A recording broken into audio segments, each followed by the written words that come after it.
बिस्मिल्लाहिर्रहमानिर्रहीम।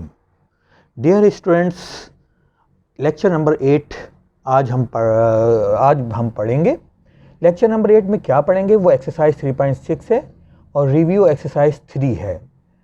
और इन एक्सरसाइजेज से रिलेटेड टॉपिक कौन कौन से हैं, तो पहले हम देख लेते हैं कि एक्सरसाइज 3.6 का टॉपिक कौन है।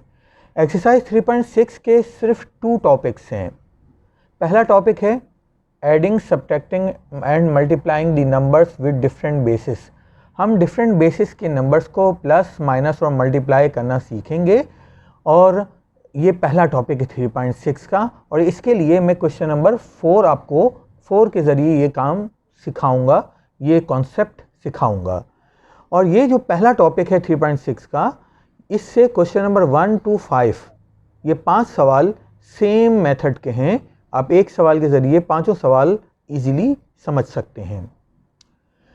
और इसी एक्सरसाइज का दूसरा टॉपिक है कि अगर आप एक बेस आपको मिली हो तो उसे दूसरी बेसिस में कैसे कन्वर्ट किया जाता है। इससे पहले एक्सरसाइजेज में तो हमने ये सीखा था कि कैसे बेस 10 को बेस 2 में या 5 में या 8 में कन्वर्ट करते हैं, या बेस 2 को या बेस 5 को या बेस 8 को किस तरह से बेस 10 यानी डेसिमल नंबर में कन्वर्ट करते हैं। तो ये डेसिमल से डिफरेंट बेसिस में कन्वर्ट करना या डिफरेंट बेसिस को डेसिमल में कन्वर्ट करना, ये हम लोगों ने इससे पहले सीखा था। इस एक्सरसाइज में ख़ास बात ये है कि अब की बार आपको बेस 2 को बेस 5 या बेस 8 में करना होगा, बेस 5 को बेस 2 या बेस 8 में करना होगा, या बेस 8 को बेस 2 और बेस 5 में कन्वर्ट करना होगा, यानी डेसिमल नंबर में कन्वर्ट नहीं करना होगा। वो इससे पहले एक्सरसाइजेज में सीखा। इसके बाद हमारा जो दूसरा मेन टॉपिक है वो है MCQs, जो रिव्यू एक्सरसाइज 3 बनती है। कुछ MCQs मैं आपको सिखाऊंगा और ये तो पूरे चैप्टर का रिवीजन होता है। इसमें अपने आप को चेक करना होता है कि कितना आपने इस चैप्टर में सीखा है। चलें आगाज़ करते हैं हम एक्सरसाइज 3.6 से। 3.6 का क्वेश्चन नंबर 4, इसमें सवाल है एवेल्यूएट। क्वेश्चन नंबर 1 से 5 तक का सेम क्वेश्चन है कि एवेल्यूएट करना है, जो ऑपरेशन मेंशन किए गए हैं वही करने हैं। अब आपने ये याद रखना है, अगर इस सवाल पे गौर करें तो ये बेस 10 का नंबर है, ये बेस 2 का नंबर है, ये बेस 5 का नंबर है और ये बेस 8 का नंबर है। तो ये इसके अंदर चारों बेसिस के नंबर इन्वॉल्व हैं। तो पहला काम तो हमारा ये होगा कि हम इनकी बेसिस को सेम करें, चाहे सवाल पहला हो, दूसरा हो, तीसरा हो, चौथा हो, पाँचवा, कोई भी हो। डिफरेंट बेसिस अगर प्लस माइनस मल्टीप्लाई हो रही हैं तो पहला स्टेप होगा कि उन सब की बेसिस को एक जैसा करना। तो आसान ये होता है कि आप सब बेसिस को बेस 10 में कन्वर्ट कर लें, यानी डेसिमल नंबर में कन्वर्ट कर लें जो डेसिमल नंबर नहीं है। तो अगर हम देखें तो ये ऑलरेडी डेसिमल नंबर है, तो ये कन्वर्ट करने की ज़रूरत ही नहीं है। ये डेसिमल नंबर नहीं है तो इसे डेसिमल में कन्वर्ट कर देंगे, इसे डेसिमल में कन्वर्ट कर देंगे, इसे डेसिमल में कन्वर्ट कर देंगे। जब ये डेसिमल में नहीं है, डेसिमल में नहीं है, डेसिमल में नहीं है, तो हम इसे डेसिमल में कन्वर्ट करेंगे तो सारी बेसिस एक जैसी हो जाएंगी, यानी डेसिमल नंबर की बन जाएंगी। तो फिर आप जो ऑपरेशन मेंशन है वो कर लीजिएगा और हमारा जवाब डेसिमल नंबर में आएगा। तो चलें यहाँ से हम शुरू करते हैं, पहले बेस 2 के नंबर को डेसिमल नंबर में कन्वर्ट करने के लिए। तो हमने पिछली एक्सरसाइजेज में बेस 2 को डेसिमल नंबर में कन्वर्ट करने का तरीका सीखा है। 1 मल्टीप्लाई बेस जो है वही लिखी, दूसरा डिजिट 1 मल्टीप्लाई जो बेस है वही लिखी, फिर तीसरा डिजिट 1 जो बेस है वही लिखी, फिर चौथा डिजिट 0 जो बेस है वही लिखी, फिर पांचवा डिजिट 0 जो बेस है वही लिखी, और 2 ये जो बेस है वही लिखी। राइट साइड से 0 से पावर लगानी शुरू की 2 के ऊपर, 1 2 3 4 और ये 5। इस तरीके से हमने ये पावर्स लगा ली। तो ये पहले ब्रैकेट का जवाब हमारे पास क्या आ जाता है, 1 मल्टीप्लाई 32। दूसरे ब्रैकेट का जवाब क्या आ जाता है, 1 मल्टीप्लाई 16। तीसरे ब्रैकेट का जवाब आ जाता है 1 मल्टीप्लाई 8। और चौथा, चूँकि 0 से मल्टीप्लाई हो रहा है तो आप डायरेक्ट 0 लिख दें, ये 0 से मल्टीप्लाई हो रहा है तो आप डायरेक्ट 0 लिख दें। प्लस आ गया 1 मल्टीप्लाई 2 पावर 0 का मतलब 1। तो आगे हमारी सिंप्लीफिकेशन क्या बनती है, 32 प्लस का 16 प्लस का 8 और प्लस का 1। तो इस तरह हमारी ये कैलकुलेशन 57 के इक्वल आती है। तो हमने ये सीखा कि बेस 2 का नंबर हमने कन्वर्ट कर लिया बेस 10 यानी डेसिमल नंबर के अंदर। अब ये जवाब आपने नोट कर लेना है क्योंकि मुझे ये बोर्ड क्लियर करना पड़ेगा मज़ीद स्टेप्स करने के लिए आगे। इसके बाद हमारे पास अगला स्टेप है कि इस नंबर को बेस 10 यानी डेसिमल में कन्वर्ट करना। तो हमने यहाँ पे लिखा 3240 और ये बेस 5। तो वही तरीका है, हर डिजिट को उसकी प्लेस वैल्यू से मल्टीप्लाई करना, हर डिजिट को उसकी प्लेस वैल्यू से मल्टीप्लाई करना।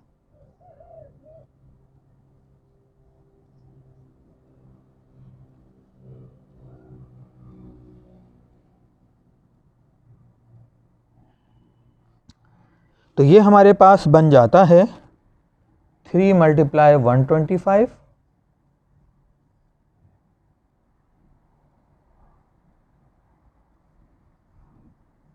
125, 2 मल्टीप्लाई 25, 4 मल्टीप्लाई 5 और ये चूँकि ज़ीरो से मल्टीप्लाई हो रहा है तो ये ज़ीरो एज इट इज़ हमने लिख दिया। 125 मल्टीप्लाई 3 करेंगे तो जवाब हमारा 375 आएगा। 2 मल्टीप्लाई 25 करेंगे तो 50 आएगा, ये 20 आएगा और ये ज़ीरो तो ख़त्म हो गया। इन तीनों को आप प्लस करें, तीनों को प्लस करने पर आपको 445 जवाब में मिलेगा। तो इस तरह से हमने बेस 5 के नंबर को डेसिमल नंबर में कन्वर्ट कर लिया। यह आंसर भी आपने नोट कर लेना है ताकि हम मज़ीद स्टेप्स करेंगे। अब अगला है हमारा अगला स्टेप, वो हमने बेस 8 के नंबर को यानी जो आखिरी नंबर है इसको डेसिमल में कन्वर्ट करना। तो इसके लिए मुझे ऊपर से स्टेप्स मिटाने होंगे, तो आपने ये स्टेप्स को नोट कर लेना है, जवाब को नोट कर लेना है, पॉज करके नोट कर लीजिए।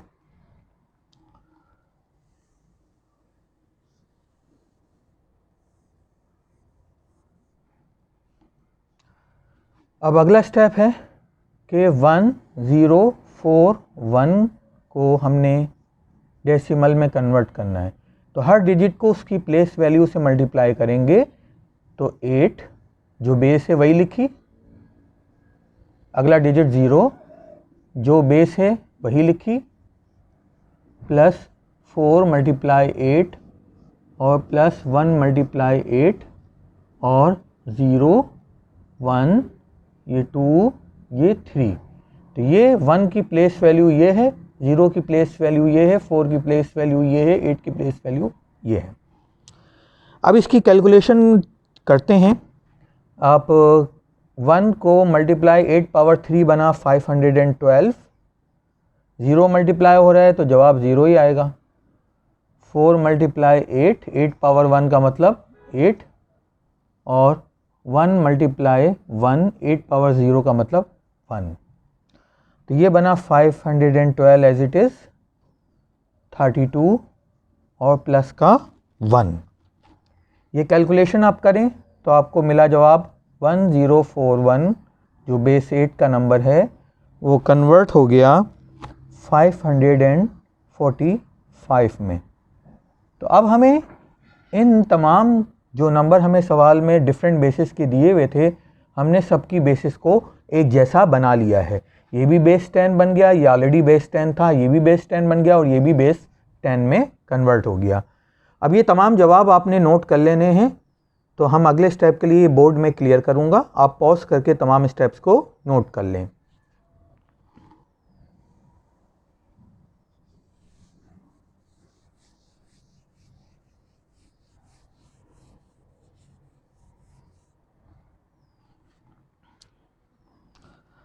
अब अगले स्टेप में हमारे पास बनता है 809 एज इट इज़ माइनस और इस वाले नंबर की जगह पर हमने जो डेसिमल में कन्वर्ट किया था तो हमारा जवाब 57 आया था, तो हमने इसकी जगह 57 लिखा। ये डेसिमल में कन्वर्ट किया था तो हमारा जवाब 445 आया था, ये हमने इसकी जगह पे लिखा।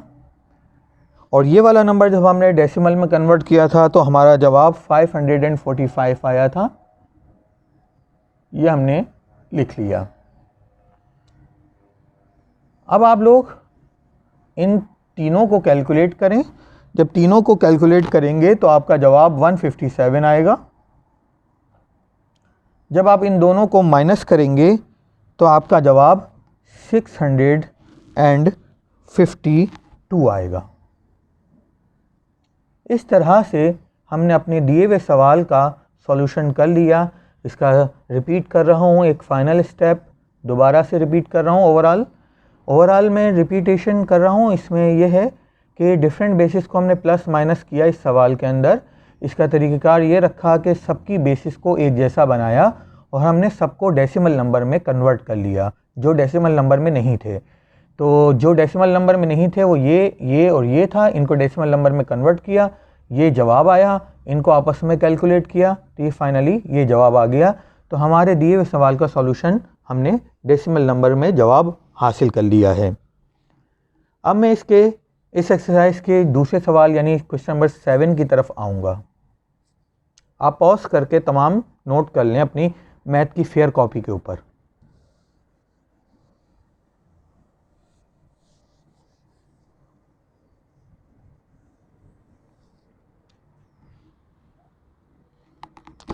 अब क्वेश्चन नंबर 7 के लिए आप बुक के सवाल को ज़रूर पढ़ लें, बुक सामने रखें। तो बुक में आपके सवाल में लिखा हुआ है कि convert the following number into binary as well as octal number system. हमने बाइनरी नंबर और ऑक्टल नंबर सिस्टम में कन्वर्ट करना है। तो अब मैंने क्वेश्चन नंबर 7 का पार्ट 2 सेलेक्ट किया है जिसके अंदर लिखा है 4030 और ये बेस 5। बेस 5 को हम पेंटल नंबर सिस्टम भी कहते हैं। याद रखिएगा, इंट्रोडक्शन के लेक्चर्स में मैंने ये चीज़ें बताई हैं। तो इस सवाल में कहा गया है कि कन्वर्ट करना है इनटू किसके अंदर, बेस 2 यानी बाइनरी नंबर में, एंड ऑक्टल नंबर यानी ऑक्टल नंबर क्या, बेस 8 में। तो बुक के सवाल को फॉलो कीजिएगा।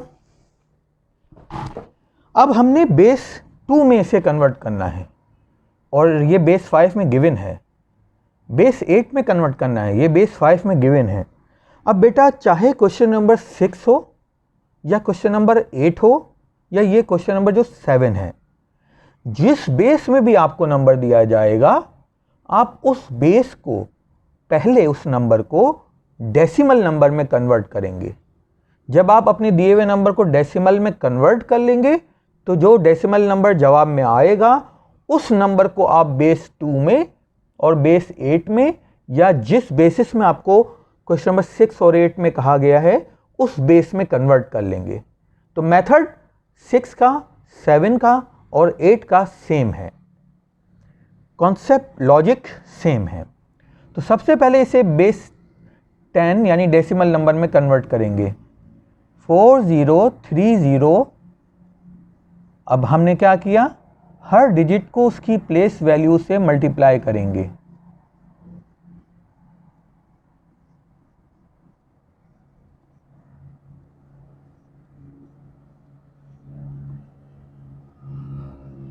हर डिजिट को उसकी प्लेस वैल्यू से मल्टीप्लाई कर रहे हैं।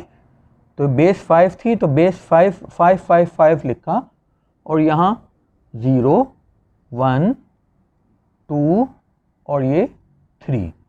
तो 4 की प्लेस वैल्यू 5 पावर 3 है एंड सो ऑन। अब आप इसे कैलकुलेट करेंगे तो आपको पता चलेगा कि 4 मल्टीप्लाई ये कैलकुलेशन आई 125, ये 0 है तो आप एज इट इज़ 0 मल्टीप्लाई हो रहा है तो 0 ही लिख दें।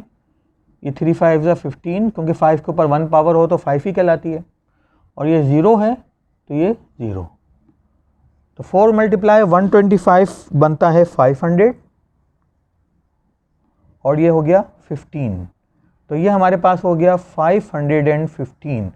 तो हमने अपने दिए हुए नंबर को बेस 10 यानी डेसिमल नंबर में कन्वर्ट कर लिया। जब ये कन्वर्ट हो गया तो अब आप जिस बेस में भी कन्वर्ट करने को कहा गया है सवाल में उसमें कन्वर्ट इसको करेंगे। तो बेस 2 में कहा गया है, चलें बेस 2 में कन्वर्ट करते हैं।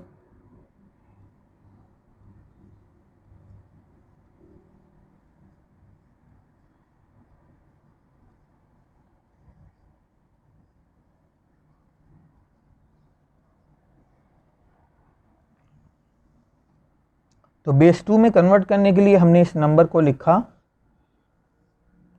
515। तो बेस 2 में कन्वर्ट करना है तो आप तरीक़ेकार तो पहले से जानते हैं, 2 से करना है हमने इसमें सारी कैलकुलेशन।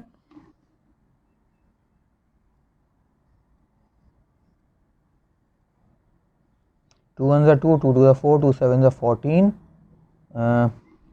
तो ये हमारा 2 8 ज़ा 16, तो हमारे पास ये 1 बचा। 2 6 ज़ा 12, 2 4 ज़ा 8, 0 बचा। 2 3 ज़ा 6, 2 2 ज़ा 4, 0 बचा। 2 1 ज़ा 2, 2 6 ज़ा 12, 0 बचा। 2 8 ज़ा 16, 0 बचा। 2 4 ज़ा 8, 0 बचा। 2 2 ज़ा 4, 0 बचा। और 2 1 ज़ा 2, 0 बचा। तो इस तरह से जब हमने इसको बेस 2 में कन्वर्ट किया तो हम ये कह सकते हैं कि हमारा दिया हुआ नंबर 4030 जो कि 515 के इक्वल था, तो हम ये कह सकते हैं कि 4030 जो बेस 5 का नंबर है, ये नंबर इक्वल हो गया किसके, ये आप देखें, रिमाइंडर सारे लिख लें। अगर आप रिमाइंडर सारे लिखेंगे तो ये 515 किसके इक्वल आया था, 1 0 1 0 1 2 3 4 5 6 1 2 3 4 5 6 ये 0 हो गए, और 11 11 ये बेस 2 में कन्वर्ट हो गया। तो इस तरह हमने ये देखा कि बेस 5 को बेस 2 में किस तरह कन्वर्ट किया जाता है। तो हमने सबसे पहले बेस 5 को डेसिमल में कन्वर्ट किया, जिस तरह मैंने यहाँ लिखा कि डेसिमल में ये इसके इक्वल है, और डेसिमल वाला जब कन्वर्ट हुआ तो वो इसके इक्वल हुआ, तो ये वाला भी इसके इक्वल आ गया। तो ये है हमारे पास। और यहाँ पे जो हमने प्रॉपर्टी इस्तेमाल की वो आप याद रखिएगा, ट्रांजिटिव प्रॉपर्टी है। If A is equal to B, B is equal to C, then A is also equal to C. अब आ जाते हैं, लेकिन आपने सिंपल वर्ड्स में ये लिख लिया। अब आपने बेस 8 में कन्वर्ट करना है, तो यही नंबर दोबारा इस्तेमाल करेंगे बेस 8 में कन्वर्ट करने के लिए। तो ये मुझे इतना हिस्सा मिटाना है, तो आप लोग इसे नोट कर लें पॉज करके, ताकि मैं ये अगला स्टेप कर सकूं।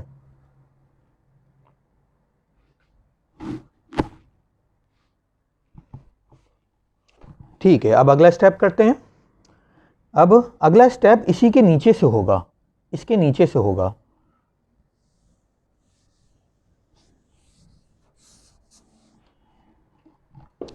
अगले स्टेप में फिर वही यही नंबर इस्तेमाल करना है। तो मैंने लिखा इन ऑक्टल नंबर। ऑक्टल नंबर को हम लोग बेस 8 भी कहते हैं, या बेस 8 को ऑक्टल नंबर भी कहते हैं। तो चूंकि ये बेस 8 का है तो हम 8 में कन्वर्ट करेंगे, 8 से ही डिवाइड करेंगे। तो 8 से डिवाइड करें तो 8 6 ज़ा 8 4 ज़ा, और रिमाइंडर हमारे पास 3। फिर 8 8 ज़ा, रिमाइंडर हमारे पास 0। 8 1 ज़ा, रिमाइंडर हमारे पास 0। तो इस तरह से जब हमने 8 को 64 से मल्टीप्लाई किया तो 512 आया। तो 515 में से 512 माइनस किए तो 3 रिमाइंडर आ गया। तो सो ऑन, रिमाइंडर आप पहले से जानते हैं ये सारा मेथड। तो हमने ये देखा कि 4030 अगर ये 515 के इक्वल है, तो 515 जो है वो किसके इक्वल है, 515। अब यहाँ से रिमाइंडर काउंट करें, रिमाइंडर काउंट किया तो हमने कहा कि 1003 के इक्वल है। तो ये ऑक्टल नंबर सिस्टम में 5 इसके इक्वल है। तो ये ट्रांजिटिव प्रॉपर्टी है कि if a is equal to b, b is equal to c, then a is equal to also equal to c। So on हमने अपने दिए हुए नंबर को बेस 2 में कन्वर्ट किया था और बेस 8 में कन्वर्ट किया था। यहाँ आकर हमारे 3.6 का लेक्चर कंप्लीट हुआ। अब हम इसी लेक्चर के दूसरे हिस्से यानी रिव्यू एक्सरसाइज 3 की तरफ आ रहे हैं।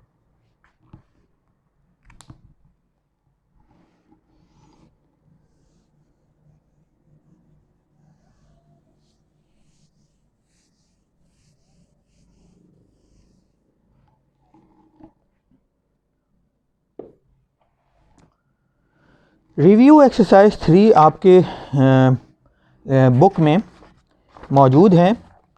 तो बुक आप सामने रखेंगे ताकि मैं सवाल को पढ़ूं तो आप उसको अंडरस्टैंड कर सकें। तो ये है रिव्यू एक्सरसाइज 3। ये आपके कोर्स में सिर्फ पहला सवाल इसका शामिल है और जो MCQs हैं, पहले सवाल का कुछ हिस्सा मैं करवाऊंगा। तो अब आप बुक सामने रखेंगे ताकि आपको समझ आए कि क्या लिखा हुआ है। Base 10 number system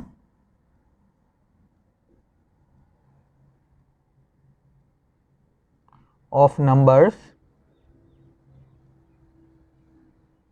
is also called। तो बेटा अब ये बताना है कि बेस 10 नंबर सिस्टम को और क्या कहते हैं। तो पहला ऑप्शन आपके सामने है और वो लिखा है डेसिमल, और दूसरा ऑप्शन आपके सामने है ऑक्टल, और तीसरा ऑप्शन आपके सामने है बाइनरी, और चौथा ऑप्शन आपके सामने है डेनरी। तो आप यहाँ से आके ये सीखेंगे कि जैसे कि हम पहले से शुरू से लेक्चर से हम बात कर रहे हैं कि बेस 10 को हम लोग डेसिमल नंबर सिस्टम भी कहते हैं। तो इसका राइट ऑप्शन डेसिमल है। बेस 10 या डेसिमल इसका राइट ऑप्शन है कि वो एक दूसरे के साइनोनियम्स हैं, एक ही बात है। इसके बाद आ जाते हैं, आप ये जानते हैं ऑक्टल तो बेस 8 वाले को कहते हैं, बाइनरी बेस 2 वाले को कहते हैं। तो बेटा अगर आपको एग्ज़ाम में सवाल थोड़ा तब्दील करके दे दिया जाए कि base 8 system of numbers is also called dash system, तो आपने कंफ्यूज नहीं होना, उसका जवाब ऑक्टल होगा। तो सवाल पेपर में हम चेंज भी कर सकते हैं थोड़ा बहुत अगर कॉन्सेप्चुअल है तो। जैसे अब है digits used in base 2 are. Base 2 में कौन कौन से डिजिट इस्तेमाल होते हैं। तो बेटा ये पहले हम जब बेस 2 सीख रहे थे तो हमने कहा था कि पहले 2 नंबर इस्तेमाल होते हैं। कौन से 2 नंबर, यानी इसका राइट आंसर अगर आप देखेंगे तो वो होना चाहिए जो ये है। तो डिजिट जो यूज़ होते हैं बेस 2 में वो सिर्फ 0 या 1 इस्तेमाल होता है। तो बेस 2 के नंबर के अंदर सिर्फ या तो डिजिट के तौर पे 0 आएगा या 1 आएगा या दोनों आएंगे, मतलब 0 1 इस्तेमाल होगा। तो ये अगर देखें हम अपने ऑप्शंस में तो ये ऑप्शन सी इसका राइट बनता है। तो राइट ऑप्शन इसका सी है। अब कुछ और क्वेश्चंस भी कर लेते हैं। जैसे कि आपके सामने 5वां हिस्सा है इसका 5th पार्ट, जिसमें लिखा है बेस 8 में 12 माइनस करना है बेस 4 में, बेस 8 में 12 बेस 8 में 4, इन दोनों को आपस में माइनस करना है। तो अगर देखें माइनस करें तो आप जानते हैं 2 में से 8 माइनस नहीं हो सकता। तो बोरो लिया इसने तो ये बन गया 12। तो हमने रिवर्स में टेबल में देखना है कि 12 किसके इक्वल होता है। जैसे 8 जो होता है वो 10 के इक्वल होता है, 9 जो होता है वो 11 के इक्वल होता है, 10 जो है वो 12 के इक्वल होता है। तो जब बोरो लिया जाता है तो देखा जाता है कि कॉलम में 12 किसके इक्वल है, 10 के ये वाला बेस 8 का कॉलम है, ये उस लेक्चर को याद रखें जो मैंने लेक्चर आपको पढ़ाया था, ये बेस 10 का कॉलम है। तो 12 जो है वो 10 के इक्वल है, तो आप 10 में से 8 माइनस करेंगे, जवाब 2 आएगा। तो आपने लेक्चर को याद रखना है, जो बेस 8 की कैलकुलेशन का लेक्चर है, ये सारी उसी का ही टॉपिक है। तो यहाँ पे राइट ऑप्शन आपको कौन सा नज़र आ रहा है, अगर आप गौर से देखें तो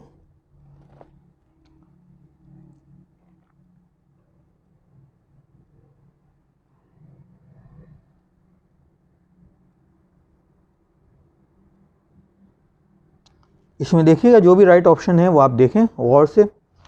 मेरे ख्याल से मैंने यहाँ पे लिखने में गलती कर दी है, यहाँ 4 आएगा, ये 4 है, सॉरी। ये आप लोग कैलकुलेशन अगर कहीं भी मिस्टेक नज़र आए तो उसे आप खुद देख लिया करिएगा कि उस गलती को आप लोग फिर ख़ुद ही सही कर लिया करिएगा। तो देखें ये 10 जब था तो 10 में से 4 गए, 6 बचा। तो अब आप देखें कि इसमें राइट ऑप्शन क्या नज़र आ रहा है, तो मुझे नज़र आ रहा है ए इसका राइट ऑप्शन। तो मुझे अपनी गलती का अंदाज़ा कैसे हुआ कि कोई राइट ऑप्शन मुझे मिला ही नहीं था अपने जवाब का। तो चलें, इस तरह ये भी पता चल गया कि कहीं गलती ज़रूर हुई है। तो आपकी भी साथ भी अगर ऐसा हो तो आप लोग भी इस तरह चेक कर सकते हैं। अब बाकी जो इसके पार्ट्स हैं उसमें कोई नई बात नहीं है, सारे एक्सरसाइजेज से रिलेटेड क्वेश्चंस हैं। तो आप लोग इन बाकी सवालों को ख़ुद कीजिएगा, क्योंकि सारे एक्सरसाइजेज से रिलेटेड हैं, कोई भी ऐसा सवाल नहीं है कि जो एक्सरसाइज में ना किया हो। तो यहाँ आके मैं आपको होमवर्क बता रहा हूँ कि आपका इस लेक्चर का होमवर्क क्या है। ऑल रिमेनिंग क्वेश्चंस और पार्ट्स ऑफ एक्सरसाइज 3.6। ठीक है, पहला होमवर्क ये हो गया। All remaining parts of review exercise 3। तो स्टूडेंट्स, ये तमाम काम जो क्लास वर्क है और जो मैंने सवाल नहीं करवाए और वो ऑटोमेटिकली आप अंडरस्टूड है कि वो आपका होमवर्क है, तो ये दोनों काम आपने मैथ की फेयर कॉपी पे करना है। और आपको एक दिन ग्रुप में बताया जाएगा जिसमें आपने अपनी तमाम कंप्लीट करके कॉपीज़ चेक करवाने लेके आना होगा। इस होमवर्क का आपको एनुअल एग्ज़ाम में नंबर भी मिलेंगे।